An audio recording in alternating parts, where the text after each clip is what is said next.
people are really good at compartmentalizing their lives. They can section off their life into various aspects, and by doing so, keep one area of life away from the other. And it's actually important, and it's a good trait. A lot of people will say, well, don't bring work problems home and don't bring home problems to work. And that is important. You want to keep those aspects of your life separate so that they don't affect one or the other.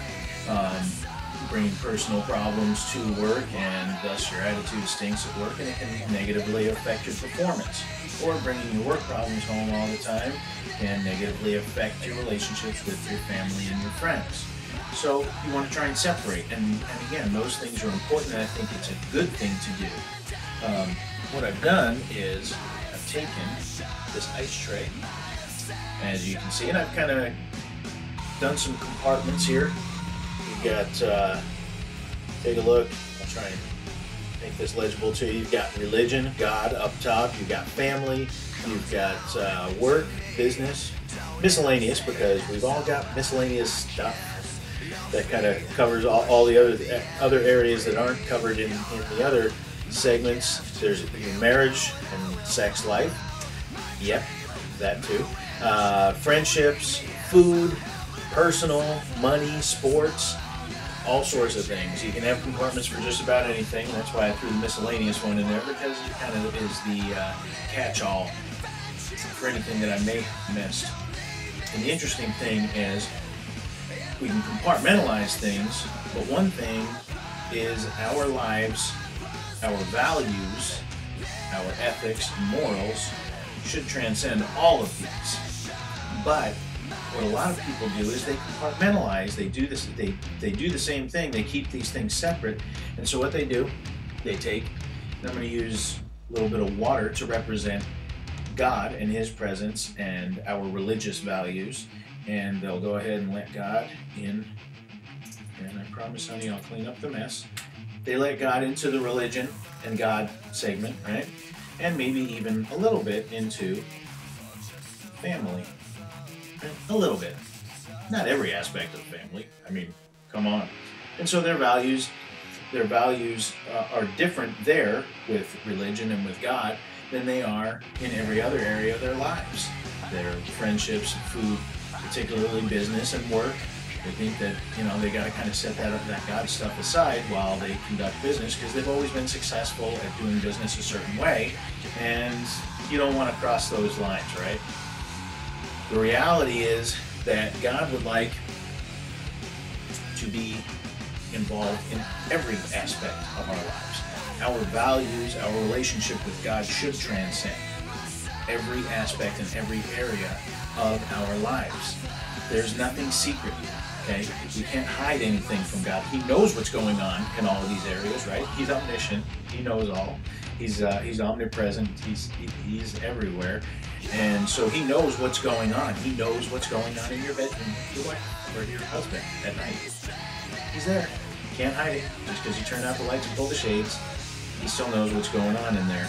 Your friendships, outside relationships, the way you speak, the way you joke, the way everything that you do, He knows what's going on. So since He's there already, wouldn't it make sense to just give Him those areas, to allow our values, to allow our lives to be transparent with Him? Because again, you're not hiding anything from Him. You may hide things from friends or from your spouse even. I hope not, but you may hide things from your boss. You may hide things. You're not hiding it from God. So what if we allow God to be in every area of these lives? I know, some of you know, but anyway. And we let God take over every area, okay? We make Him Lord of all. That's what it means. Give Him everything, okay? Because the truth of the matter is, He is Lord of all, or He's not Lord at all. And if you've confessed Jesus Christ as your Lord and you believe in your heart that God has raised Him from the dead, you shall be saved. Making Him Lord means giving over complete control. It means what He has for you, who He is over everything. Give Him all. Make Him Lord of all. If you think of the term Lord, think of lords and serfs. When serfs worked, everything that they did, every aspect of their lives was given to that Lord. Everything that they did. And that's what Jesus wants, but He doesn't want it in the sense of, oh, I have to do this. He wants it in a sense of, you get to do this. It's a voluntary thing.